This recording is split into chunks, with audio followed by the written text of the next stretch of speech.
Boa tarde. Então, vamos dar início à aula de hoje, intitulada Pressupostos da Prática Centrada na Família no âmbito das boas práticas em intervenção precoce na infância.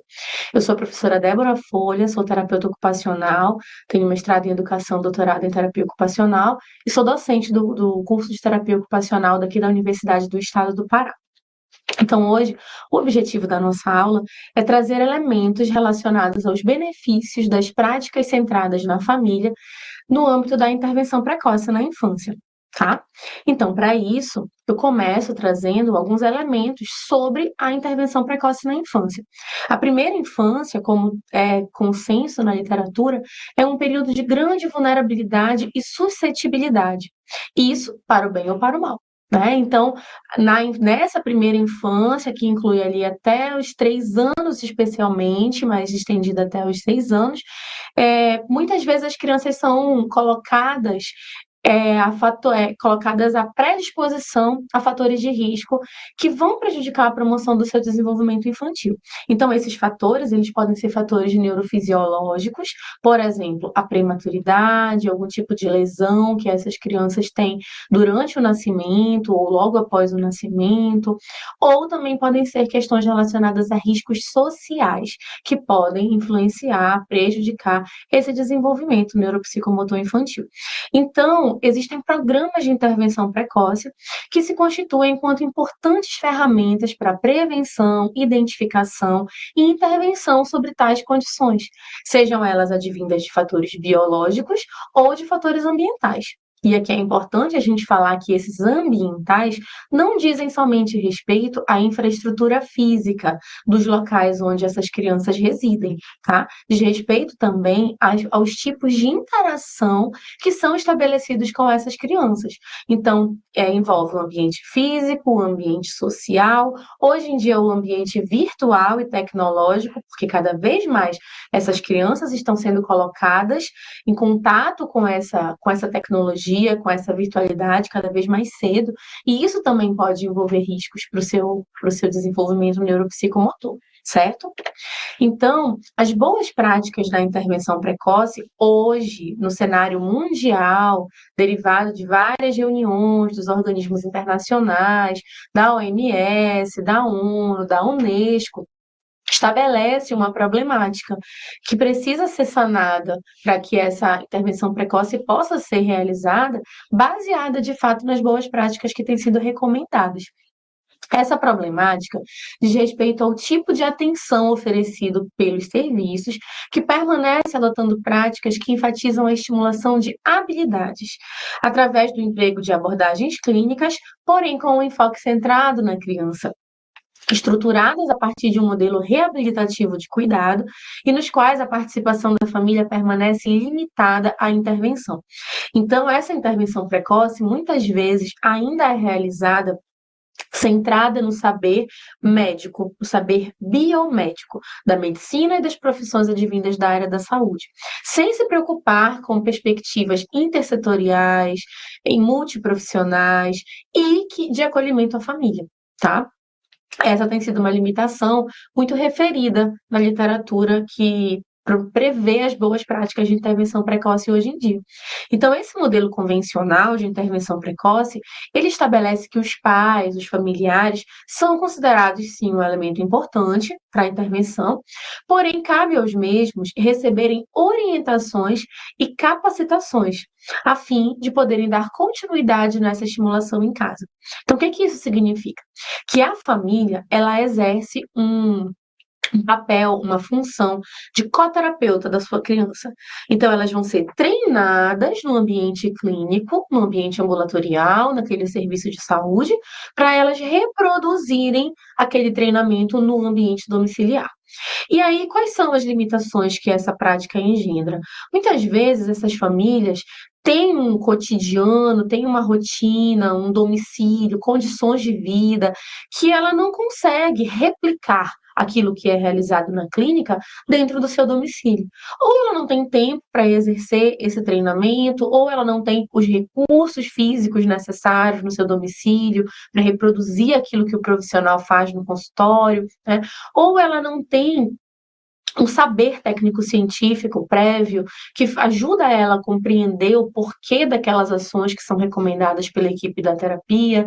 Então, esse papel de coterapeuta acaba muitas vezes sendo prejudicado, né, por conta dessas outras variáveis que envolvem as rotinas familiares e o próprio desenvolvimento dessa criança, tá? Então, as boas práticas de intervenção precoce mais recentes e contemporâneas vêm colocando uma transição desse papel da família. Vem colocando essa família como uma gestora e colaboradora dos processos de intervenção precoce com essa criança, e não mais como um coterapeuta, tá? Essa família ela vai usufruir dos seus saberes enquanto familiar daquela criança e trazer os saberes a respeito da criança que ela tem, porque é quem passa a maior parte do tempo com essa criança, em detrimento dos terapeutas, que passam 1 hora por semana, 40 minutos por semana, quando muito, né? Então, essa família, ela vai gerir os processos de cuidado dessa criança, ela vai gerir a agenda de terapias dessa criança, ela vai gerir o provimento de cuidado a essa criança. E ela vai colaborar com esses cuidadores técnicos, que vão ser os profissionais, a equipe multiprofissional, o serviço de intervenção precoce, mas incluindo nas suas rotinas familiares já existentes elementos que podem enriquecê-las.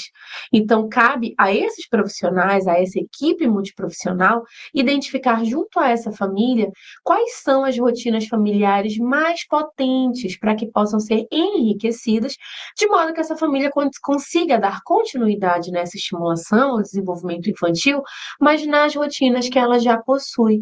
Tá? Isso torna possível que essa família colabore e desenvolva essa prática de continuidade da intervenção, da estimulação dessa criança no domicílio. Tá? Então, esse papel familiar vai mudar.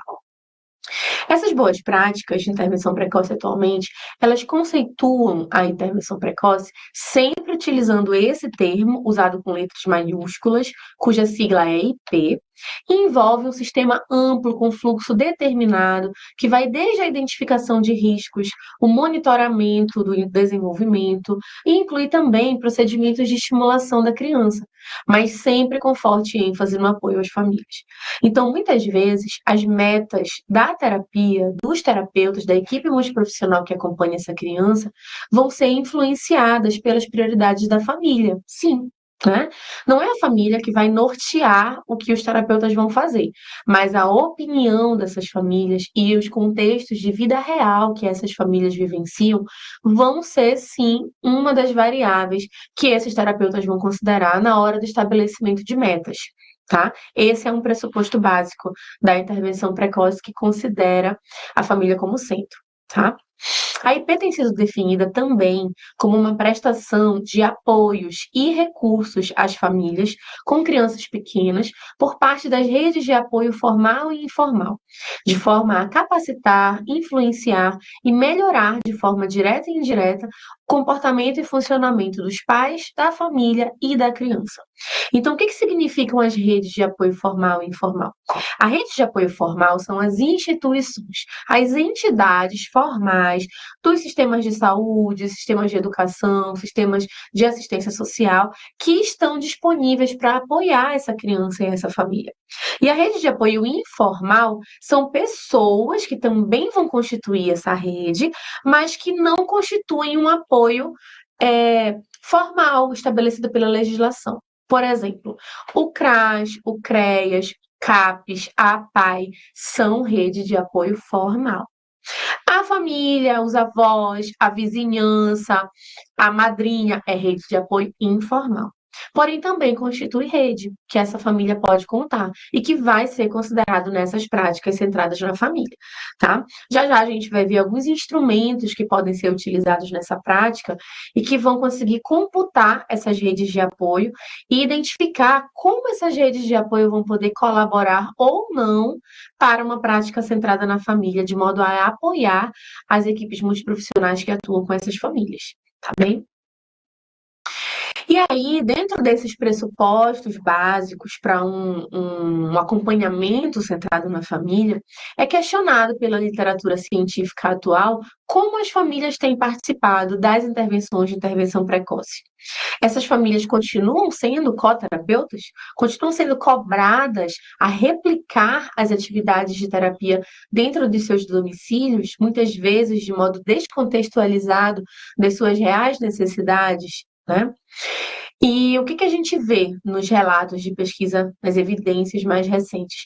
Que muitas vezes os familiares, especialmente as mães, têm sido, sim, alvo de intervenção nos serviços, né?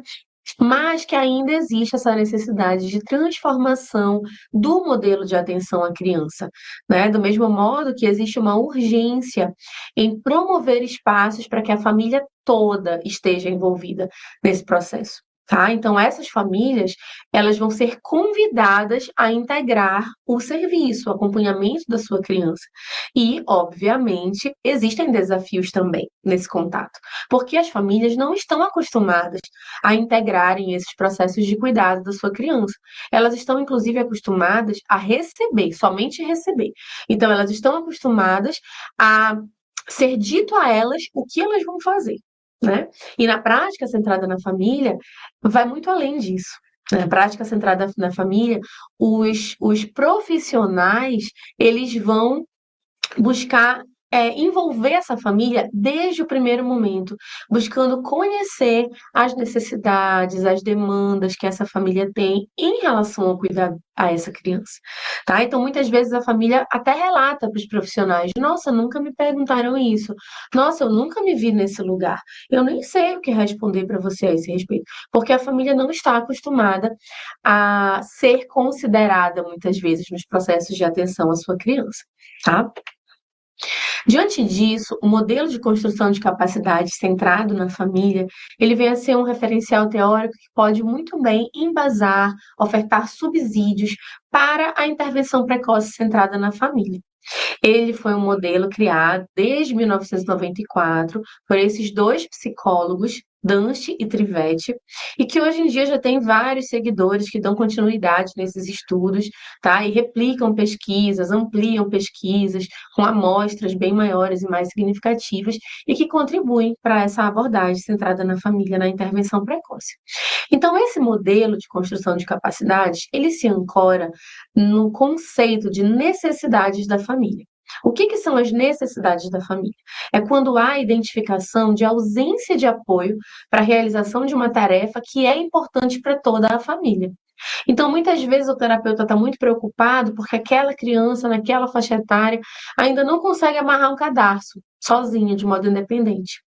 Quando para a família é muito mais relevante dentro do seu contexto de vida o fato da criança não conseguir cortar o seu alimento sozinha, porque isso prejudica o seu desempenho ocupacional na escola, na comunidade, numa festa de aniversário e no próprio domicílio, durante as refeições de almoço e jantar, por exemplo.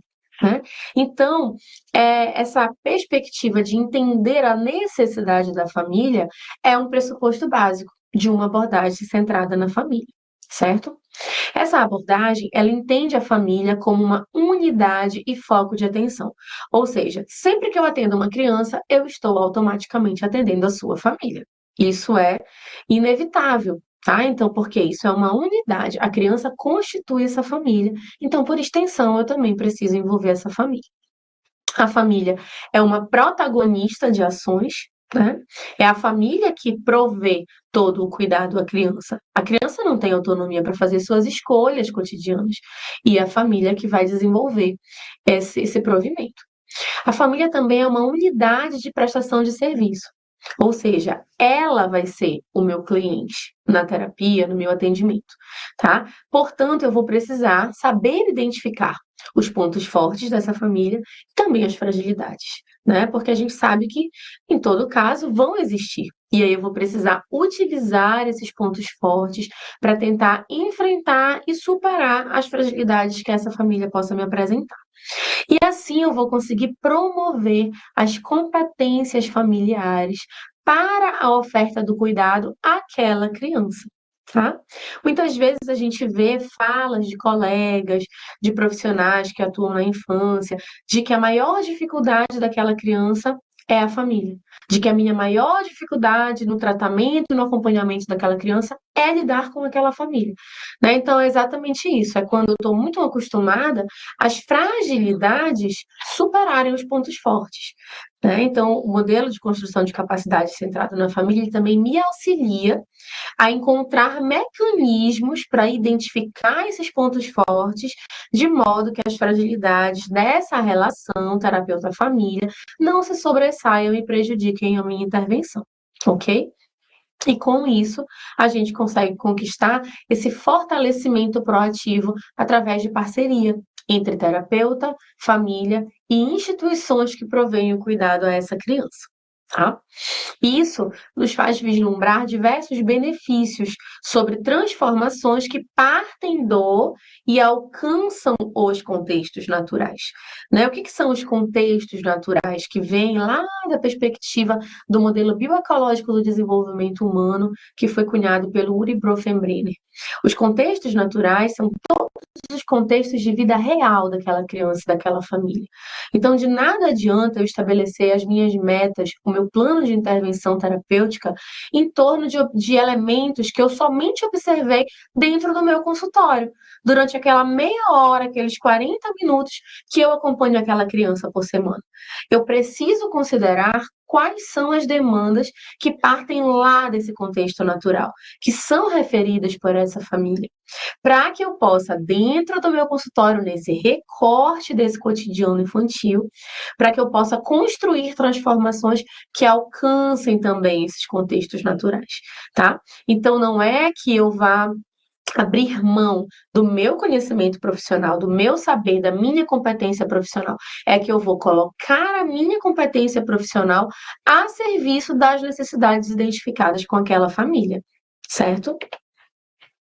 E aí, esse modelo, que foi cunhado ali em 2009, ele estabelece um conjunto de medidas de apoio integrado e centrado na criança e na família, que incluem ações de natureza preventiva e reabilitativa, dependendo da necessidade da criança. Inclui práticas individualizadas com o propósito de promover capacidades nas famílias para mobilizar recursos necessários para o cuidado competente de seus filhos. E aqui os recursos não são recursos financeiros somente, tá, gente? São recursos relacionados à própria estruturação de rotina. Muitas vezes as famílias não têm tempo disponível para partilhar com essa criança. E a gente sabe que cada vez mais as famílias estão trabalhando jornadas de trabalho mais intensas e essas crianças ficam sob o cuidado de instituições como creches ou de terceiros como babás, avós e outros familiares. Então essas famílias vão ser estimuladas a encontrar estratégias dentro dos seus contextos de vida real para conviver com essa criança um tempo de qualidade. É 15 minutos por dia? É 15 minutos por dia, mas vai ser um tempo de qualidade. Como é que vai ser um tempo de qualidade, família? Vai ser um tempo sem você estar olhando para o seu celular na convivência com essa criança. É possível, família, 15 minutos por noite, quando você chegar do trabalho? É possível 30 minutos antes da hora de dormir? Né? Então, a gente vai encontrar com essa família possibilidades dentro desse contexto de vida real, para que, de fato, possa ser uma colaboração que essa família consiga dar para a gente, equipe que acompanha essa criança. Esse modelo traz essa nomenclatura centrado na família porque envolve um conjunto de valores, crenças, cultura, princípios particulares a serem considerados para a promoção de práticas de apoio reais, né? Então a gente verdadeiramente vai se debruçar sobre a história, sobre as necessidades dessa família, para usar o nosso saber, manejar as nossas competências para auxiliar essa família a desenvolver um cuidado cada vez mais competente com a sua criança.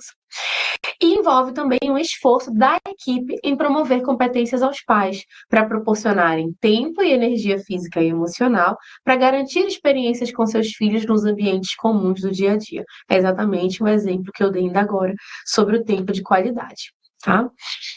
Nesse modelo, o desafio encontrado na proposta está em identificar as necessidades do núcleo familiar, de modo a oferecer serviços e suporte de qualidade para as crianças e suas famílias. A efetividade desse processo de acompanhamento familiar se dá através da responsabilidade de todos os membros da equipe em organizar um sistema colaborativo que atendam às necessidades de forma singular. Né? Então, é um modelo que é multiprofissional, pode ser usado pelo médico pediatra, pelo médico da família, juntamente com a equipe multiprofissional, terapeuta ocupacional, fonoaudiólogo, fisioterapeuta, nutricionista, enfermeiro, toda a equipe que acompanha essa criança no serviço. Tá? A partir da análise das categorias de rede de apoio, é possível identificar as relações fortalecidas e delinear uma intervenção adequada à família. E a gente tem instrumentos próprios para isso que eu vou mostrar a seguir. Os apoios aos pais dizem respeito ao oferecimento de informações e orientações no intuito de apoiar as capacidades dos pais e gerar situações de aprendizagem dentro das próprias rotinas familiares, tá? Esses pais, eles vão ser estimulados a atuar na tomada de decisões, expondo suas preferências e prioridades, né? E sendo orientados, sendo guiados por essa equipe multiprofissional para tomar decisões também de qualidade, decisões competentes enquanto pais, para auxiliarem os seus filhos no processo de reabilitação e de intervenção precoce. A compreensão dessa ecologia da família, né, é fundamental para que as práticas do modelo, né, possam de fato ser efetivas, porque possibilita entender a dinâmica e a organização familiar, o que resulta em intervenções mais significativas e relevantes, potencializando experiências dentro do contexto natural e comum para o usuário e família, tá? Então é muito potente o fato de partir do contexto natural da criança, né? E isso torna muitas vezes a abordagem muito mais efetiva no acompanhamento a essa família, tá? Então, aqui eu trago agora alguns instrumentos que podem ser utilizados nessa atenção à família. Por exemplo, o Plano Individualizado de Apoio à Família, que é o PIAF. O PIAF ele visa a interação, colaboração e parceria entre os pais e a equipe multiprofissional que acompanha essa criança nos serviços. Tá? Tem como objetivos identificar e organizar recursos formais e informais para facilitar que essas famílias atinjam as suas metas, tanto para seus filhos quanto para si próprias, registrar objetivos para cada família de modo individual e para as suas crianças, e descrever soluções ou serviços e a sua articulação que irão apoiar esses objetivos. Tá? As principais vantagens descritas no PIAF simbolizam, né, o envolvimento da família. Por quê? As famílias veem o plano como sendo delas, né? Existe uma grande probabilidade do sucesso dentro de um curto período de tempo.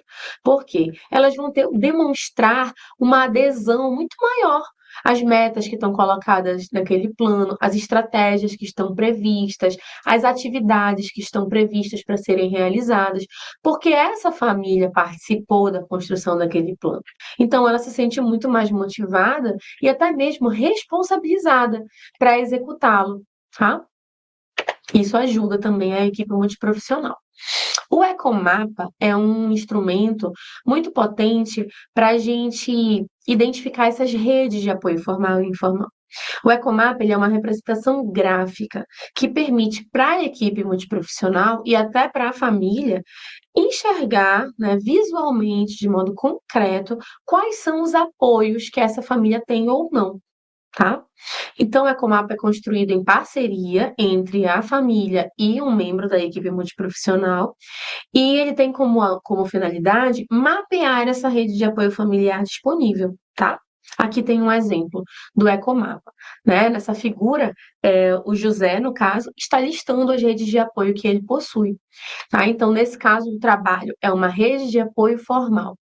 E aí, a essa rede de apoio formal, ele vai colocar nessa representação gráfica linhas que o levam até o trabalho, que seria a rede de apoio listada nesse momento. Então, aqui vocês podem ver nessa legenda ao lado como é que ele julga a rede de apoio que ele está listando dentro do círculo. tá? Então, se o trabalho é uma relação forte, que verdadeiramente fornece apoio e energia, é uma relação compensatória, não estressante, ele pode verdadeiramente contar com aquela rede de apoio, ele vai colocar uma linha espessa, né, uma linha mais grossa, como a gente pode ver na imagem inferior do primeiro quadrado. Se ele considera que essa rede é uma rede frágil, é uma rede que mais estressa ele do que uma rede com a qual ele pode contar, ele vai colocar uma linha riscada ou uma linha tracejada, que vai caracterizar um tipo de apoio fraco que essa rede vai fornecer para ele, tá? Então, assim a gente consegue fazer uma representação, por exemplo, na barra inferior de todas as redes de apoio formais que ele possui. Então, a PAI, o CRAS, o CRES, se for o caso, o CAPES, a UBS, na folha, na parte superior da folha, ele vai colocar a rede de apoio informal. A casa da avó, a casa da vizinha, um familiar, a babá, né? Da criança, e aí ele vai ilustrar esse tipo de relação que ele tem com cada uma dessas redes. Então, essa representação gráfica que o Ecomapa possibilita para a gente permite que nós, terapeutas, possamos auxiliar essa família a estruturar a dinâmica do cuidado que vai ser ofertada com essa criança. Tá? Porque às vezes, embora ele tenha essa rede de apoio, essa criança passa a maior parte do dia com a avó, mas é uma rede de apoio que, por exemplo, pode estar fragilizada, com uma linha pontilhada. Então, pode ser uma relação muito mais estressante para a família do que colaboradora. E aí isso nos ajuda a estabelecer as escolhas também com essa família. Será que essa criança não pode ser inserida numa creche, como uma rede de apoio formal, pelo menos por meio período? Será que isso não pode ajudar mais essa família no cuidado com essa criança do que ela ficar o dia inteiro na casa da avó, por exemplo? Né? Então, isso também nos ajuda na tomada de decisão com essa família. Tá? Nós temos também a entrevista baseada nas rotinas, que é uma entrevista semi-estruturada. Ela é de download gratuito, ela está disponível nesse site, assim como outros materiais também disponíveis relacionados à intervenção precoce, à prática centrada na família. E ela é uma entrevista semi-estruturada que é conduzida por um dos profissionais da equipe multiprofissional com a família, tá? Um dos pais, pelo menos. Ela está relacionada ao funcionamento da criança e da família em rotinas diárias em casa e na escola, como acordar, vestir-se, se alimentar, arrumar-se para sair, lazer, banho, dormir, ir às compras e atividades fora de casa. Então, ela tem o propósito de selecionar uma lista de objetivos que sejam funcionais para a intervenção e estabelecer uma relação positiva com a família. Ela é o momento que a gente dá para a família trazer todas as suas necessidades, ser escutada, ser validada e ser considerada no estabelecimento das metas de forma colaborativa entre equipe e família. Tá? Ela vai envolver 5 etapas: a preparação das famílias da equipe, a própria entrevista, a seleção dos objetivos, o registro escrito desses objetivos, o desenvolvimento de estratégias ao longo de um período de acompanhamento dessa criança e a avaliação do progresso, juntamente com essa família, tá? Então, é um formulário muito autoexplicativo. No início desse protocolo, existe todo um guia, orientações sobre como você deve falar, como você deve apresentar, como você deve convidar essa família para participar desse momento com você. E é disponível para todos os profissionais que atuam com a infância fazerem o download e utilizarem nas suas práticas, tá? Ela já está validada, adaptada transculturalmente para uso no Brasil desde 2018, tá bom? Outro instrumento que a gente usa bastante é a escala das práticas centradas na família. Mas nesse caso, não é mais para a gente coletar informações com a família, é para a gente avaliar o quanto os sistemas de cuidado a essa criança estão desenvolvendo de fato uma prática centrada na família, tá? Ele é um instrumento para avaliação dos programas de intervenção precoce, se são ou não programas que realizam uma prática centrada na família, tá? Então a família vai ser convidada a responder uma escala Likert, onde ela vai julgar o quanto que esse serviço utiliza condutas baseadas na prática centrada na família a partir de exemplos que são fornecidos para essa família considerar. tá bom? E aí, já chegando ao final desse nosso momento, a gente traz uma pequena comparação, né, de alguns pressupostos da prática centrada na família, no âmbito das boas práticas em intervenção precoce na infância, comparando a perspectiva convencional, a IP centrada na criança, com a perspectiva centrada na família. Tá? Na IP centrada na criança, o que a gente costumava muito ver na intervenção? Que o centro das dificuldades da criança estava na sua personalidade ou nos defeitos genéticos herdados dos pais, como se fosse algo imutável, infelizmente ela nasceu assim, a gente não pode fazer nada, como se a gente não pudesse modificar as condições de vida dessa criança e dessa família. Tá? A avaliação e intervenção eram focadas exclusivamente na criança, dando especial atenção às suas características biológicas e psíquicas e ao impacto delas sobre o seu desenvolvimento. Então, é como se essa questão neurofisiológica fosse taxativa para o desenvolvimento e para a participação dessa criança nas rotinas familiares e comunitárias. Tá? O foco dessa abordagem convencional era na aquisição de habilidades, na melhora do estado de saúde e na atuação de determinada área específica. E os procedimentos se baseavam muito mais em exercícios que visassem garantir o desenvolvimento da criança e também a maximização do seu desempenho. Tá? Então, algo muito numa perspectiva muito biomédica, né, muito neurofisiológica e muito taxativa em cima das habilidades que faltam e das habilidades que a criança tem. Tá? Já na IP centrada na família, o centro das soluções ele é deslocado para a família e para as rotinas familiares. Então a gente não fala mais do centro das dificuldades, a gente busca um centro de soluções.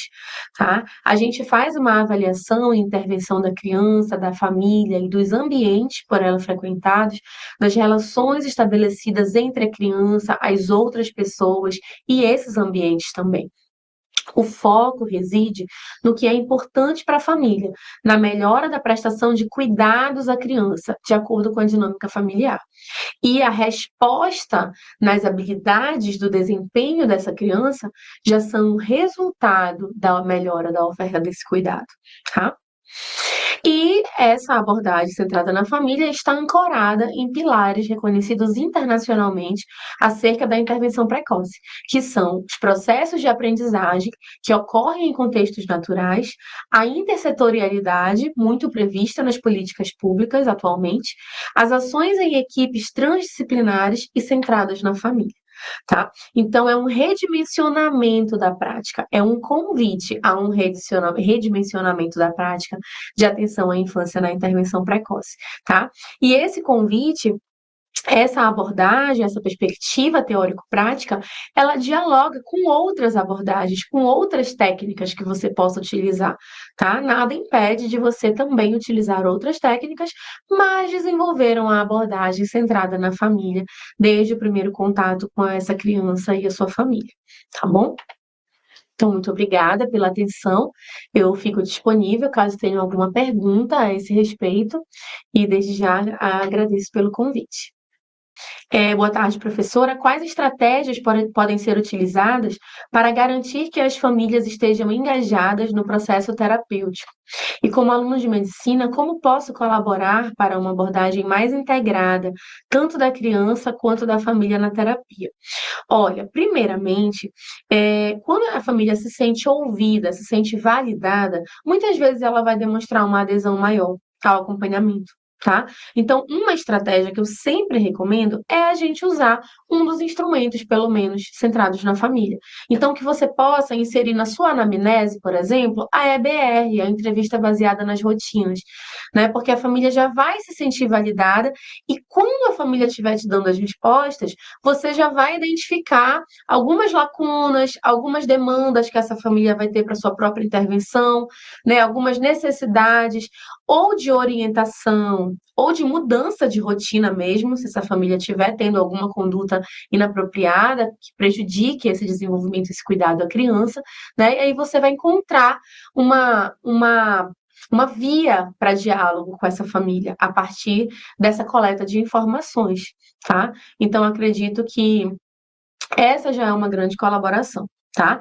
E em relação a uma abordagem mais integrada, tanto da criança quanto da família na terapia, eu acredito que o diálogo multiprofissional, ele é uma grande chave.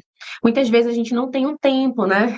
Diante das nossas vidas corridas no trabalho, a gente não tem um tempo de parar e dialogar sobre aquela criança, mas que possa ser feito, pelo menos, a troca de relatórios, a leitura de prontuários, para você ter essa ciência de como os outros profissionais estão trabalhando e poder também demonstrar para a família que aquele serviço fala uma linguagem semelhante e que o mais importante daquele serviço é verdadeiramente a atenção à criança, tá? E os benefícios a essa família, tá?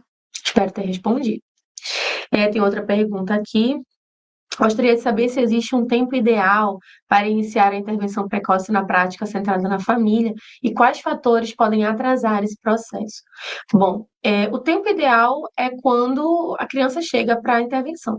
Às vezes a gente consegue iniciar esse acompanhamento ainda na maternidade, porque foi uma criança que nasceu prematura, né? E aquela maternidade, como a nossa Santa Casa aqui em Belém, né? Ela tem um serviço hospitalar de internação, ela tem um serviço de follow-up que vai acompanhar depois por 2 anos, por 3 anos, essas crianças que nasceram prematuras. Então você já pode dar início ali, né? Se foi uma criança prematura, de baixo peso, que tem riscos para esse desenvolvimento, você já pode começar ali na própria internação hospitalar, tá? Mas, se não for o caso, você pode começar sempre no início desse contato. A família chegou com essa criança para atendimento, desde esse primeiro contato, você já vai incutir na sua atuação, na sua abordagem a essa família, os pressupostos da prática centrada na família, mesmo que essa criança tenha 6 anos, 10 anos. Se é o primeiro momento desse encontro, você pode fazer uma anamnese que já utilize princípios da prática centrada na família, tá? Obrigada pelos elogios. Temos mais uma pergunta aqui. Com a digitalização dos serviços de saúde, teleconsulta, plataformas de acompanhamento remoto, pode fortalecer a prática centrada na família no âmbito das boas práticas de intervenção precoce na infância? Olha, eu acredito que a gente pode pensar estratégias, né? Porque um dos pressupostos da prática centrada na família é o estabelecimento de uma comunicação efetiva entre equipe multiprofissional e família. Essa comunicação, ela não precisa se dar somente durante a terapia, né? Durante o atendimento naquele momento. Ela pode se dar também por meio de outros recursos. Então, pode ser um contato num aplicativo, numa interface que a Secretaria de Saúde está usando, pode ser um contato numa comunicação via WhatsApp, que o serviço criou com os familiares das crianças atendidas, né? Então, é possível pensar, sim, em tecnologias, inclusive muitas tecnologias leves, para implementar práticas centradas na família, mesmo diante dessa digitalização de vários serviços e oferta de cuidado em saúde, tá? Bom, gente, então é isso. Muito obrigada novamente por assistirem, por participarem. Até a próxima.